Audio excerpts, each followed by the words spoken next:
আমি রূপাস কুকিং থেকে আচার বানিয়ে দেখাচ্ছি, আমের আচার। আমি 500 আম নিয়েছি, এইভাবে ফালা ফালা করে কেটেছি।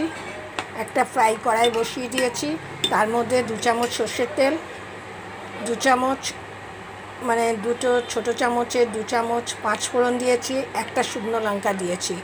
তারপরে আমটাকে দিয়ে দিয়েছি। আমটা দেওয়ার পর নেড়ে চেড়ে এবং এর মধ্যে হলুদ আর নুন দিয়ে দিয়েছি। তারপরে পরিমাণ মতন গুড় ও পরিমাণ মতন চিনি দিয়ে এটাকে নেড়েছি, কোনো জল দিইনি। এইভাবে নাড়তে নাড়তে যখন এটা একটা আঠার মতন এরকম একটা সুতোর মতন হয়ে এসছে, তখন এই আমের আচারটা হয়ে গেছে। এরপর আমি একটা ভাজা মশলা করে রেখে দিয়েছি, সেটা আমি এখন দিয়ে দেব।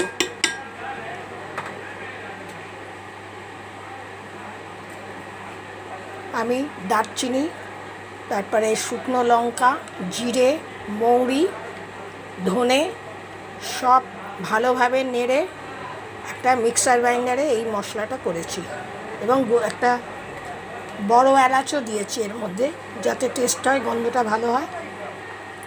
এবার আমি এটাকে মিলিয়ে দিলাম, নামাবার আগে এটা দিয়ে দিলাম।